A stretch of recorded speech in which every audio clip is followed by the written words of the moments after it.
बुरा किया था। बिल्कुल ऐसा ही है, वक्त के साथ सारी चीज़ें सामने आती है। डॉक्टर साहब थोड़ा सा ब्रेस्ट कैंसर पे आते हैं, हमारा आज का टॉपिक है ब्रेस्ट कैंसर। डॉक्टर साहब अच्छा, शहरों में तो जब ब्रेस्ट कैंसर का कोई ऐसा पेशेंट सामने आता है तो हम ये सोचते हैं कि शायद शहरी ज़िंदगी ऐसी है। फिर आपको पता है कि शहर में मर्द और औरत अब सेम हो चुके हैं ना, मतलब जो मर्द नशा करता है वो औरत भी नशा करती है, माजरत सही। के साथ। बहुत सारी, मैं हर औरत को नहीं कह रही हूँ पर हाँ। ज़्यादातर। तो फिर उस टाइम हमारी सोच कुछ और होती है, पर हम गांव देहात की तरफ अगर देखते हैं तो वहां भी ब्रेस्ट कैंसर के इतने ज्यादा केसेस हैं। वजूहात क्या हैं डॉक्टर साहब? सही बात है, आपका बड़ा अच्छा कहना है ये। और ब्लड कैंसर जैसे आपने कहा, ये कैंसर है ये। और कैंसर की डेफिनेशन ही यही है कि ये ऐसे सेल प्रोड्यूस कर देता है बॉडी के अंदर जो बाज़ औक़ात इरिवर्सिबल हो जाते हैं, यानी बैक नहीं कर सकता वो। तो इसकी वजह से अल्टीमेटली एक वक्त आता है जिसमें डेथ होती है। वो पीरियड अलग होता है, 5 साल, 10 साल, 15 साल, 20 साल में डेथ होती है। अब ये जो सेल की है ये यूजुअली जेनेटिक होती है। अच्छा। हाँ, इसमें फैमिली में कहीं पाई जाएगी इसकी ये। फिर हमारे पास दूसरे नंबर की जो चीज आ जाती है वो इन्वायरमेंटल फैक्टर्स हैं। आपका स्ट्रेस, आपकी बीमारियां, आपके जो है जहन की बीमारियां, डिप्रेशन, ये सब मिलके आपके जो रिसेप्टर्स होते हैं, हमारे यहाँ जो दिमाग है, ब्रेन है, उसमें रिसेप्टर पाए जाते हैं खास किस्म के, ब्रेस्ट रिलीव रिसेप्टर्स होते हैं। वो जो रिसेप्टर की जो होते हैं वो एक्साइटेड हो जाते हैं, ट्यूमर लाइक हो जाते हैं। वो उनकी जो एक्सक्रीशन है, खास किस्म के हार्मोन्स होते हैं वो बढ़ जाते हैं, एस्ट्रोजन लेवल बढ़ जाता है, समझे, लेक्ट जो है प्रोलैक्टिन लेवल बढ़ जाता है। तो इनकी वजह से ये डेवलपमेंट शुरू हो जाता है। ये सेल जब बढ़ते हैं तो सबसे पहले इंडिकेशन सूजन की शक्ल में आते हैं। अच्छा। एक स्वेलिंग होती है, छोटी सी गुठली डेवलप तो होती डॉक्टर साहब है। मतलब ये जो जी बात की जा रही है इधर ही मैं ऐड करूंगी कि फिर जी वो सिलसिला आगे बढ़ जाएगा ना, फिर वो सवाल जाया हो जाएगा। डॉक्टर साहब ये जो कहा जाता है कि ब्रेस्ट कैंसर इसलिए होता है कि औरत उल्टी सो जाए या फिर कोई चीज जोर से लग जाए, तो ये बड़ी नाजुक जगह होती है, इस वजह से माजरत कुछ सवालात ऐसे मजबूरी करने पड़ते हैं, टॉपिक ऐसा होता है जहाँ पूछना पड़ जाता है कि औरत जो है वो उल्टी ना सोए या फिर कोई चीज ना टकराए, उससे होता है जख्म बन जाता है, गुठली बन जाती है। ये किस हद तक ठीक है? ये किसी हद तक ठीक है। उल्टा सोना का तो कोई जवाब नहीं है। हाँ। वो तो कुछ बीमारियां होती हैं जो हमने देखी हैं, जो गुर्दे की बीमारियां जैसे, उनमें कुछ लोग ऐसा होता है मजबूरी में। हाँ, लेकिन इसमें कैंसर या ब्रेस्ट से ऐसा कोई ताल्लुक नहीं है, या किसी और कैंसर का कोई ताल्लुक नहीं है। ठीक है। दूसरी चीज ये होती है कि ट्रामा, चोट, ये भी किसी हद तक बेहतर होता है, ये भी सामने आती हैं चीजें कि, लेकिन जो यंगस्टर की लड़कियां हैं उनको चोट लगती है तो हो जाता है, कोई बात नहीं। लेकिन जो लैक्टेशनल पीरियड है, यानी ऐसा वो पीरियड जिसमें माँ बच्चे को दूध पिला रही है, उसमें इंजरीज हो जाती है। अच्छा। यानी बच्चे का सर लग गया है ना, या गिर गई, या कोई किसी ने डेलिबरेटली कोई मार दिया, तो वो पर डेवलपमेंट जो, क्योंकि अंदर पहले मिल्क जमा हुआ होता है तो वो उस पर स्टेसिस हो जाता है, जमना शुरू हो जाता है। वो जमना जो होता है उसका एक वक्त ऐसा आता है गुठली बन जाती है। और चूंकि सिक्रेशन, हार्मोनल सिक्रेशन हो रही होती हैं, तो लिहाजा ये बहुत जल्दी कार्सिनोजेनिक में चेंज हो जाता है। तो ये एक बड़ा फैक्टर है, हमें अवॉइड करना चाहिए। जो भी माएँ हैं वो अपने बच्चों को जो दूध पिला रही हैं उनको एहतियात करना चाहिए कि बच्चों को ऐसे दूध पिलाएं, या बच्चा ही ना मचलता है, रो रहा है, चीख रहा, आपने पकड़ लिया तो उसमें बच्चे का सर लग सकता है। लग सकता है। तो डॉक्टर अपने साहब आप को सेफ्टी यही करें। एक बात और है कि हमारे पड़ोस में एक पड़ोसन है, समझे, रहती हैं वो, मेरे गली की पड़ोसन तो उनको ब्रेस्ट कैंसर हो गया, तो वो मुझे मिली तो मुझे उन्होंने बताया, मुझे बड़ा अफसोस हुआ। मैंने कहा अच्छा इलाज करवा रही हैं? कह रही हाँ मैं इलाज करवा रही हूँ। तो उन्होंने वजूहात ये बताई कि मेरा जब बेबी हुआ तो मैंने उसको फीड नहीं करवाया, तो इसलिए शायद हो गया। मैंने कहा अच्छा चलो अब आज मौका लगा तो ये भी पूछ लेते। नहीं, डॉक्टर साहब इसमें हर अक्सर एक को ऐसा नहीं होता। लड़कियां ये कहती हैं कि हम फीड नहीं करवाएंगे, तो क्या एक रीजन ये भी हो नहीं, सकता ऐसा नहीं। देखो मैंने अभी ये बताया था कि जो सिक्रीशन है, यानी दूध जो है वो अंदर बॉडी ब्रेस्ट में मौजूद होता है। मौजूद? अगर उसको आप नहीं निकालेंगे, एक जगह रुका रहेगा, तो वो स्टेसिस जो होता है वो बन के कलेक्ट होके एक वक्त में वो गुठली बन जाता है। अच्छा। तो ये एक वजह होती है, इसमें हो जाता है। लेकिन इसका रेशो बड़े कम है। ज्यादातर रेशो वही है जो पोस्ट मेनोपाजल है, यानी अब 45 और 50 एज, उनमें ये चीज़ें जो होती हैं, चोट लग गई, ये जेनेटिक हो गई, समझे ना, कोई केमिकल हो गए, हार्मोनल चेंजेस हो गए, उनमें भी इफेक्ट है। ये जो चीज़ हम बता रहे हैं ये बहुत ही कम है इसका मतलब। पाकिस्तान में मैं बता दूं कि रेशो जो है कैंसर का, यानी ब्रेस्ट कैंसर का, वो 9 में से 1 है। अच्छा। हाँ, अगर 1:9 वर्क है, अगर 9 बंदे बैठे बिठा दें तो उनमें से 1 को कैंसर निकलेगा। तो ये रेशियो, जबकि जो यानी ये टोटल आपका बनता है 30%, है ना। इसी तरह यूएसए में बहुत ज़्यादा होते हैं चीज़ें, तो बाहर के मुल्कों में ज़्यादा ही होता है। और आपको पता है ये चीज़ें वहाँ ज़्यादा, बहुत ज़्यादा होती है। वहाँ तो रिवाज ही नहीं है दूध पिलाने का। उसमें भी यही आती है ट्रामा। अगर एक बच्चे को माँ दूध नहीं पिला रही है तो जो कलेक्शन हो रहा है उसमें उसका अपना ही हाथ लग गया, समझे ना, या कोई चीज इंजरी हो गई तो वो रिटेंशन हो जाएगा मिल्क, वो गुठली की शक्ल में यूजुअल हो जाता है। हमें ये चाहिए होता है कि जो ऐसी माएँ जिनके दूध जो बच्चों को नहीं पिला रही हैं, हमारे पास जो रहता है एक उसको एवाकुएट किया जाता है, ब्रेस्ट रिलीवर आता है, उससे वो मिल्क को ग्रेजुअली थोड़ा थोड़ा करके निकालती रहें और ये वक्त आएगा दूध बनना बंद हो जाएगा। अच्छा डॉक्टर साहब, अब थोड़ा सा हम ब्रेस्ट कैंसर पे बात करते हैं कि ब्रेस्ट कैंसर हर स्टेज पे, फर्स्ट स्टेज पे वो कितना ख़तरनाक होता है, सेकंड स्टेज पे कितना ख़तरनाक होता है, क्या फर्स्ट स्टेज पे ब्रेस्ट को रिमूव करना लाजमी होता है या मेडिसिन या कोई ऐसा ट्रीटमेंट है जिससे चीज़ें बेहतर हो जाती? थोड़ा सा ट्रीटमेंट पे बिल्कुल। हाँ, आपने बड़ा अच्छा सवाल किया। और ब्रेस्ट कैंसर पर जब भी गुफ्तगू होती है या किसी भी कैंसर पे जो होती है, तो स्टेजेस उसमें बड़ी इंपॉर्टेंट होते हैं। याद है हमने ब्लड कैंसर जब किया था तो उस पर हमने स्टेजेस बताई थी। इसी तरह ब्रेस्ट कैंसर के भी स्टेजेस होती हैं। अगर सिर्फ गुठली या सूजन हो रही है ब्रेस्ट पे, वो 0 स्टेज है। ओके, 0 तो उसमें कोई कोई प्रॉब्लम नहीं है। वो हो सकता है इन्फेक्शन से हो रही हो, आप थोड़ी बहुत मेडिसिन देते हैं वो ठीक हो जाती है। ठीक है ना। अब क्या हुआ, अब हमने जो क्या नेग्लिजेंस किया, वो गुठली बढ़नी शुरू हो गई। अब वो जब थोड़ी सी बढ़ी तो आपने देखा कि उसी की साइड पे, अगर फर्स्ट कलर लेफ्ट है तो लेफ्ट साइड पे, और राइट तो राइट साइड पे, एक्जिलम है यहाँ, उसमें हल्की सी लिम्फ नोड बननी शुरू हो जाएगी। अच्छा। हाँ, जैसे हम कहते हैं एक और गुठली बनने लगी। तो अगर वो अंदर बन रही है और यहाँ गुठली है तो ये स्टेज 1 हो गया। ओके। इसका जो इलाज है 100% है, समझे। आप मेडिसिन ले लें, वो कर लें, या गुठली निकाल दें तो भी सही है, मतलब छोटी सी गुठली है वो निकाल दें तो इसमें कोई ऐसा प्रॉब्लम नहीं होता। लेकिन इसमें भी इन्वेस्टिगेशन ज़रूरी है। मेमोग्राफी होती है, आप उसमें वो दूध की लेकर अंदर डक्ट जो है क्लोज हो रही हैं, बंद हो रही हैं, क्या हो रहा है, अंदर कोई नॉर्मल सेल डेवलप हो रहे हैं, तो इसके लिए टेस्ट होते हैं ना। तो आप फर्स्ट स्टेज पे टेस्ट कर लें। इसी तरह सेकेंड स्टेज हो गई है, सेकेंड स्टेज में गुठली बढ़ गई है, लिम्फ नोड बढ़ गए और आपके जो सीबीसी है उसमें चेंज आनी शुरू हो गई। ठीक, सेकंड हो गया, थर्ड में ये हो गया और ये बढ़ गया, समझे ना। अब जो सबसे जो खतरनाक स्टेज है वो 4th है।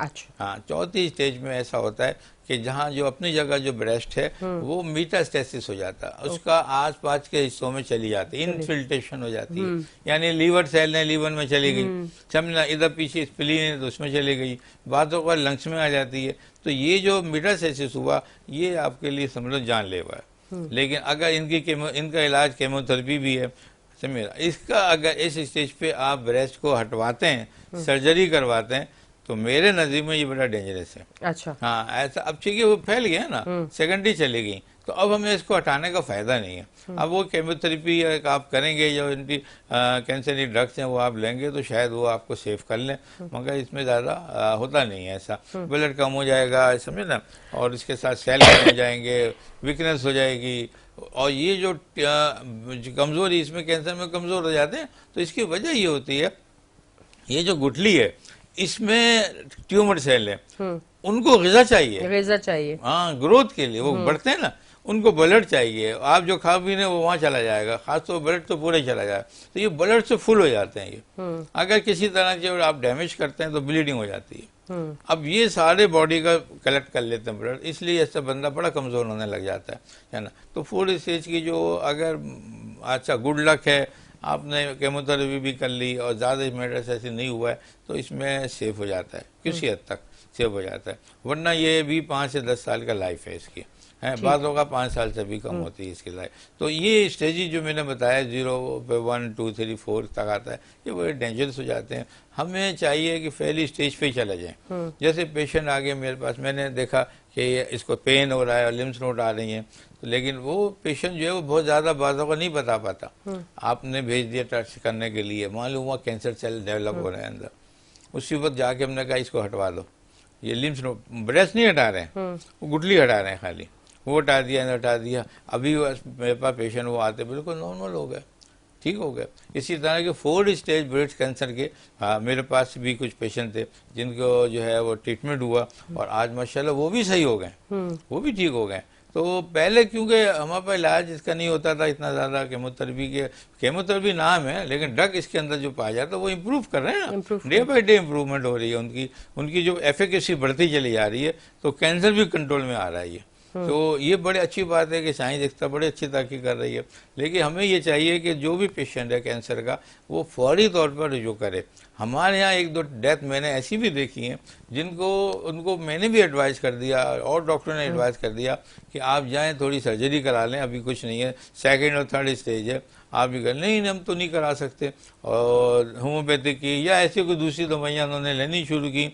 जब मैं 6 महीने बाद गया पता लगा उसकी तो डेथ हो गई, है ना। वो इतनी रैपिडली ये ट्यूमर बढ़ रहे होते हैं, अगर आप उनको स्टैटिक नहीं करेंगे, अगर आप उनकी केमोथेरेपी नहीं करेंगे या कोई और मेजरमेंट नहीं करेंगे पॉजिटिव, तो डेथ हो जाती है। तो मैं समझता हूँ ऐसे लोगों की जिनकी डेथ होती है अफसोस की होती है, सिर्फ नेग्लिजेंस हुआ है, लापरवाही हुई, है ना, अवेयरनेस थी नहीं, उनको समझाया। तो ये मैं कहता हूँ कि हमारा जो मीडिया है, सोशल मीडिया और टीवी वगैरह है, इनको कुछ चीजें जो है मीडिया पे भी इशू करनी चाहिए। बिल्कुल डॉक्टर साहब, ये चीजें सेफ हो। बिल्कुल डॉक्टर साहब, अब ब्रेस्ट कैंसर की जहाँ बात हो रही है तो वहां फिर अगर मैं ये बात कर लूँ कि बांझपन, अगर ब्रेस्ट कैंसर है और आप क्यों नहीं माँ बन रही हो, तो थोड़ा सा ब्रेस्ट कैंसर को हम यहाँ लेके आते हैं कि जब किसी को ब्रेस्ट कैंसर होता है तो फिर वो प्रेगनेंसी क्यों नहीं होती है और वो क्यों कंसीव नहीं कर पाती, आया ब्रेस्ट कैंसर प्रेगनेंसी को क्यों रोकता? थोड़ा इस तरफ लोग बोलेंगे अब इसने कहाँ से कहाँ जोड़ा है इसमें। मैं क्योंकि मैं बड़ा हेल्थ का भी शो करती हूँ, तो मेरी कोशिश होती है मैं हर चीज़ पे बड़ा रिसर्च करती हूँ, और मैंने नोटिस किया है कि जिन लोगों को ब्रेस्ट कैंसर होते हैं अगर वो उस तरफ नहीं सोचते कि शायद हम ये टेस्ट करवाएं, पर वो अगर शादी कर लेते हैं तो वो फिर प्रेगनेंसी नहीं हो रही होती तो फिर उनके डॉक्टर उनसे टेस्ट करवाते हैं, जिसमें ब्रेस्ट कैंसर का भी एक टेस्ट होता है। क्योंकि अब वो बाकी डिटेल आप दीजिएगा, मैं डॉक्टर नहीं हूँ तो मैं थोड़ा सा। आप काफी हद तक बिल्कुल सही कह रही हैं, लेकिन मैंने आपको शायद छोटा सा इशारा दिया था कि ब्रेस्ट कैंसर की जो है इसकी स्टेजेस हैं, एज ग्रुप है, ये यंगस्टर ग्रुप में इसके चांसेस बड़े कम होते हैं, यानी लेस 1% 2% है, बड़े कम है, रेयर है बिल्कुल ना। और ये भी उन्हीं में ही होता है जो लेट जिनकी शादी हो रही होती है, उनकी डेवलपमेंट एस्ट्रोजन लेवल बढ़ जाता है बहुत ज़्यादा, फिर वो डिपॉजिट होना शुरू हो जाता है ब्रेस्ट के अंदर, तो ये कैंसर डेवलप हो जाता है। लेकिन जिनकी शादी हो जाती है उनको ब्रेस्ट कैंसर के चांसेस कम हो जाते हैं। अच्छा। ये शादी जो है हो जाती है, अगर पहले से है तो फिर और बात है, वरना शादी तो ये कम हो जाएंगे चांसेस। इसके लिए वजह ये कि एस्ट्रोजन जो हमारे यहाँ जमा हो रहे थे यहाँ, अब वो यूट्रस पे चले जाते हैं, वो अपना डेवलपमेंट शुरू कर देते हैं। प्रेगनेंसी आ गई तो वहाँ डेवलपमेंट शुरू हुआ, जैसे आगे जाके फिर एस्ट्रोजन लेवल कम होकर प्रोजेस्टेरोन पे चला जाता है। तो ये सिस्टम होता है। मैंने ये देखा है कि जिनको अगर चांस था कोई ऐसा, उनकी शादी हो गई तो वो अच्छा हो, जल्दी बेहतर हो गया, वो इम्प्रूव कर गया वो, उसमें ये चांस ही नहीं है कि ब्लड कैंसर जो है उसको और डिवेस्टेट कर दिया, तबाह कर दिया, खत्म कर दिया, ऐसा नहीं होता यूट्रस को, बल्कि इससे इम्प्रूवमेंट होता है। दूसरा ये मैंने आपको बताया बड़े कम चांस होते हैं, ये होता ही मेनोपाज है, पोस्ट मेनोपाज, यानी आप 45 एज के बाद ही होता है ये। इसकी वजह ये होती है कि आपकी जो यूट्रस ट्यूब है वो डेवलप ही नहीं करती ना, उसकी लाइन ऑफ एपिथेलियम जो होती है वो डैमेज हो चुकी होती है, खत्म हो जाती है। अब जो एस्ट्रोजन आपका आ रहा है, दिमाग से आ रहा है, वो उधर के बजाय वो सर्कुलेट करके बैक हो जाता है, बैक होके आपके डिपॉजिट होना शुरू हो जाता है ब्रेस्ट के अंदर, तो वो डेवलप करता है कैंसर। तो ये बड़ी एक सिस्टम है। तो इसमें ये होता है कि एंडोजीनियस इसकी जो वजह है एंडोक्राइन है ना, यानी हार्मोनल चेंज, इसकी वजह से ये कैंसर होते हैं। और अगर ये बच्चों वाला कैंसर भी हो रहा है, यानी प्रेगनेंसी हो गई और नई नई शादी हुई थी, ये बच्चे ही है ना ये लोग, है ना, तो इसमें बड़ा लीस्ट चांस है कि इसमें कैंसर हो जाए। कैंसर के चांस इसमें कम होते हैं बिल्कुल। अच्छा। और बल्कि मैंने तो कोई ऐसा बाकायदा नोट भी नहीं किया कोई कैंसर। मैं मीडिया देखा मैंने सब कुछ, तो उसमें कोई ऐसा नोटेड नहीं हुआ। हो सकता है अमेरिकन के कुछ होता होगा, लेकिन ये कैंसर नहीं होता इसमें ऐसा। ठीक है। अच्छा डॉक्टर साहब, अब ब्रेस्ट कैंसर के अगर आज से 10 साल पहले देखें तो किस तरह के ट्रीटमेंट होते थे, अब 10 साल बाद अब पाकिस्तान में ब्रेस्ट कैंसर के ट्रीटमेंट किस तरह से हो रहे हैं? मतलब कैंसर, किसी किस्म का भी कैंसर हो तो ज़्यादातर लोगों को ये होता है कि मेडिसिन बहुत लेनी पड़ती है, फिर जो ट्रीटमेंट होता है वो तकलीफ दे होता है। तो जिस तरह वक्त दौर आगे बढ़ रहा है, तमाम दुनिया तरक्की की तरफ जा रही है, नई नई चीज़ें सामने आ रही हैं, हमारा पाकिस्तान इस टाइम कहाँ खड़ा है? बिल्कुल, आप बहुत अच्छी बात कर रही हैं।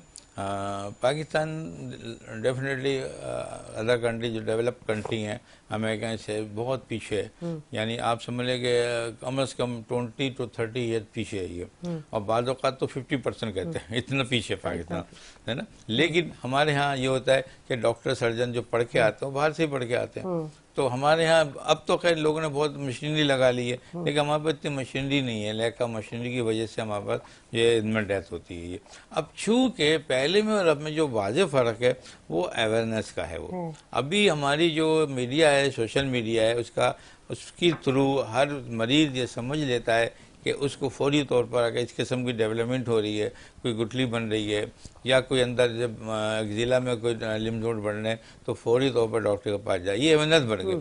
आज से 10 साल या 15 साल पहले इस किस्म का शऊर नहीं था लोगों को, तो डेथ हमारी ज़्यादा होती थी। इसकी वजह ये थी कि वो 4 स्टेज तक पहुँच जाता था। जब वो आता एक्सरे कराई का मालूम हो तो जिगर में भी चला गया और इत्तफाक के पीछे बैकबोन में चला गया, तो अब वो कैसे बचेगा? वो तो नहीं बच सकता। देखिए वो कहता है कि साहब मुझे तो पता भी चला है, आप मेरे लिए कुछ करें, तो उनमें डेथ जल्दी हो जाती थी। अब वही केस सब कुछ है, अब डेथ उसकी लेट होती है। मैंने 4 स्टेज के लोग भी रिकवर्ड होते देखे। अच्छा। तो अब में बहुत फर्क है, यानी एडवांसमेंट बहुत अच्छी है अभी, अवेयरनेस बहुत अच्छा है अभी, तो बेहतर डेवलपमेंट है इनका। डॉक्टर साहब, अब ब्रेस्ट कैंसर पे तो बड़े सीधा सीधा सवाल मैंने कर लिए बहुत सारे, अगर इस पे जाऊँ तो बहुत सारे सवाल है, पर मेरा दिल कर रहा है कि थोड़ा सा ना, अभी आपने जब बैकबोन की बात की, कमर की तरफ मैं तो सोच रही हूँ थोड़ा सा इस तरफ आ जाओ, क्योंकि ये बड़ी कंप्लेन है, ये मेरी अपनी बड़ी है भाई मैं किसी और की क्या कहूँ। पर मैंने देखा है, औरतों को तो सुना है कि औरतें कहती हैं कि कमर में दर्द है, कमर में दर्द है, फिर उसकी 10 बातें हो जाती है कि ऑपरेट हुआ, बच्चे हुए, सी सेक्शन हुआ, तो इस वजह से इनको पेन रहता है। पर मैंने मर्द हजरात, कम उम्र बच्चे, कम उम्र लड़के, यंगस्टर, बुजुर्ग तो चले एक एज हो जाती है, मैंने सबको देखा। डॉक्टर साहब, क्या वजूहात है कि आज के दौर का, चाहे मर्द है चाहे औरत है, कम उम्र बच्चे, यंगस्टर, टीनेजर जो है वो सबसे ज़्यादा कमर के दर्द को लेके बैठे हुए हैं, तकलीफ है शदीद, ना ज़्यादा देर बैठ सकते हैं, ना बाइक चला सकते हैं। आप क्या समझते हैं कि बेसिक क्या वजूहात है? सही, मेल और फीमेल में थोड़े से डिफरेंट है। ओके। फीमेल में सबसे बड़ी वजह जो आप बता रही हैं, यंग लड़की में या यंगस्टर में बहुत ही कम ये चांस पाए जाते हैं, होते हैं, मगर सबसे ज़्यादा ये मैरिड में पाए जाते हैं। और जिनकी कुछ सिजेरियन वगैरह हो चुका होता है उनमें ज़्यादा होता है। इसकी वजह ये कि बोन में वो लोग LP लंबर जब करते हैं और उसमें जो एनेस्थीसिया दिया जाता है, उसमें ये चीज़ें जो है वो डैमेज कर देते हैं थोड़ा सा, तो बोन में दर्द शुरू हो जाते हैं, तो ये दर्द बढ़ते चले जाते हैं। इसी तरह यंगस्टर लड़कियाँ जो हैं वो क्या करती हैं, उनको ट्रामा हो जाता है, यानी वजन, दुबली पतली होती हैं, बात का उन्होंने वजन उठा लिया कोई, है ना, वो जिम जा रही हैं तो उसमें दर्द हो गया। अच्छा, इसी में ओबेसिटी है, मोटापा, ये बहुत इंपॉर्टेंट है। बात का बच्चियाँ भी बड़ी होती हैं, मोटी हो जाती हैं, उसकी वजह से सारा लोड जो है आपके बैकबोन पे जाता है, तो फिर वो उसमें दर्द शुरू हो जाता है। इसी तरह जो एज के लोग हैं, मिडिल एज है, उनकी अगर वेट बढ़ जाते हैं, ओबेसिटी, तो उसमें ये चीज़ें आ जाती हैं। इसके अलावा जो वो चीज़ें हैं जो की हैं, विटामिन हैं, कुछ कम खाई जा रही चीज़ें, उससे हो जाता है। हालांकि लोग बहुत फैटी हैं लेकिन उनके विटामिन नहीं है पूरे, जैसे D3 वगैरह है, कैल्शियम है, तो उसमें ऐसा हो जाता है। ये तो बड़ी वजह, जैसे फ़र्ज कर लें एक नॉर्मल औरत जैसे या नॉर्मल पर्सन आप और मैं हैं, जैसे इनको जो अगर बैक एक इनको हो जाता है, तो इसकी वजह थोड़ी ये है कि मसरूफियात, लैक ऑफ रेस्ट है। आप रेस्ट अच्छी तरह करेंगे तो आपके पूरे बॉडी के मसल और बोन देखिए डॉक्टर साहब अभी आंखें बंद हो रही है, रेस्ट कहाँ किया है स्वेलिंग हुई हुई है, नींदें पूरी नहीं हो रही है। हाँ, तो इसलिए उसका जो लिथार्जिक बॉडी हो जाती है। दूसरी ये कि अपने ग़िज़ा का ख्याल नहीं रखा जाता तो विटामिन डी बड़ी जल्दी कम हो जाता है। हालांकि पाकिस्तान में तो धूप बहुत है, हमें इन सब में यहाँ पर ये मसले होने नहीं चाहिए, मगर यही सबसे ज़्यादा है। और ये मसले जो बाहर में जो है बिल्कुल जो है, क्योंकि सन रेज होती ही नहीं वहाँ पर, तो वहाँ कोई मसला नहीं होता। वहाँ पर डीजल को इतना लोग जानते भी नहीं है, तो ये सब पाकिस्तान में जानते हैं पाकिस्तान में एशिया में सुबह नहीं है ना, ठंडी धूप तो उनको पता ही नहीं है होती क्या है, पता ही नहीं होती बिल्कुल। और उनकी क्योंकि डाइट इतनी बैलेंस होती है विटामिन की, तो इसलिए वो लोगों को बीमारियां नहीं होती। हमारे यहाँ डाइट बैट नहीं है हमारे पास, है ना। अच्छा। इसकी वजह से हमें जरा प्रॉब्लम होती है। और सबसे ज्यादा ये जो हमारी जो फास्ट फूड है, ये बड़ी वजह है इसकी। क्या फास्ट फूड हमारे पास जो है ये विटामिन की कमी कर देते हैं। क्या तो हमें कोशिश करना चाहिए कि ग़िज़ा भी अपनी बेहतर करें अपने ना, इंशाल्लाह ना, और थोड़ा एक्सरसाइज कर लें मामूली सी, और अपना वेट नहीं बढ़ने दें। हमारे यहाँ वेट हर दूसरी खातून का वेट ज़्यादा होता है, यहाँ पर कहती कमर में दर्द है तो आप बताइए कि जब आपका वेट ज़्यादा है और आप चलने से ही बाज नहीं आ रहे, चल भी रहे हैं आप, तो वो तो लोड पड़ेगा ना, लोड पड़ेगा। डॉक्टर साहब अब जब आपने कहा ना कि रेस्ट, आपने कहा कि आपकी तुम्हारी लाइफ मतलब हमारी और आपकी लाइफ, ये लास्ट मेरा सवाल है क्योंकि टाइम जो है वो ख़त्म हो चुका है। मैंने बड़ी कोशिश की 5-10 मिनट मिल जाए मैं सवाल एक कर लूँ, पर अब मैं करूँगी उसी पे एंड करूँगी शो आपसे जवाब लेके कि डॉक्टर साहब वो कहते हैं ना कि जब घर में किसी एक पे पूरी जिम्मेदारी आ जाए या कोई एक पूरी जिम्मेदारी ले ले और फिर उसने ये सोचा हो कि मैंने सबको खुश रखना है और पूरी जिम्मेदारी खुद करनी है, तो फिर वो कैसे रेस्ट करेगा या अपना कैसे सोचेगा? कुछ जिम्मेदारियां आपको रेस्ट करने भी नहीं देती है। बिल्कुल, आप बहुत अच्छी बात कर रही है। पाकिस्तान का यही अलमिया है। हमारे यहाँ सोशो इकोनॉमिकल स्टेटस बहुत खराब है लोगों का है, लेकिन मतलब ये नहीं है, मतलब वो भी है जो इकोनॉमिकली सेटल है उनको भी हो जाता है ना। वो ज्यादा लेबर ज्यादा स्ट्रगल करते हैं तो उसमें हो जाता है। जो गरीब बंदा है वो अपना मेहनत के पैसा कमाने के चक्कर में होता है, ना वो दवाई लेता है सही तरह, ना वो अपनी डाइट लेता है, उनको दर्द शुरू हो जाते हैं, उनको दर्द भी होता है तो अवॉइड कर देते हैं। फिर हमारे पास जो आजकल मैंने देखा है कि जो लेबर तबका है ज़्यादातर वजनी काम करते हैं, वेट वाला। अच्छा वो वेट, अच्छा चूंकि तालीम कम है, अवेयरनेस कम है तालीम की, तो वो ये नहीं देखते कि अपनी बॉडी के हिसाब से उन्होंने 10 केजी उठाना है या 40 केजी वेट उठाना है, बस उन्होंने उठा लिया। एक दफा तो बच गए, दूसरी दफा झटका आ गया आपका, है ना। तो वो डिस्क होती है एक वर्टिब्रेट कॉलम में, वो डिस्क जो स्लिप हो जाती है, तो इससे बड़ी तकलीफें बढ़ जाती हैं। फिर न्यूरोलॉजी चला जाता है, वो नसें दब गई और ये होगा वो होगा। हमें पर समझना चाहिए, अगर एक बंदा कोई काम करने जा रहा है, कोई भी जॉब है, उसको जॉब की नौइयत को समझना चाहिए कि मेरी नौइयत क्या है। बहुत देर तक मतलब बैठना नहीं है, बहुत देर तक खड़ा नहीं होना, बहुत देर तक वजन नहीं उठाना, अपने प्रॉपर टाइम पे प्रॉपर डाइट लेने हैं, जूसी लेने हैं आपको, इसी तरह आपको लेके अपना रेस्ट करना है, आपको धूप लेनी है आपको, इसी तरह आपको जो है जो आप शेडो लेना है, ये बड़ी अहमियत रखती हैं आपको सब चीज़ें जो है। ठीक है जी, बहुत बहुत शुक्रिया, आप तशरीफ लेके, सेगमेंट का टाइम खत्म हो चुका है। Thank you very much. काफ़ी अच्छी चीज़ें आज जो है वो सीखने को मिली और आप लोगों को भी यकीनन। तो आज का भी सेगमेंट आपको पसंद आया होगा। अगले सेगमेंट को देखने के लिए हम जाएंगे ब्रेक पे, लेते हैं ब्रेक, मिलते हैं ब्रेक के बाद।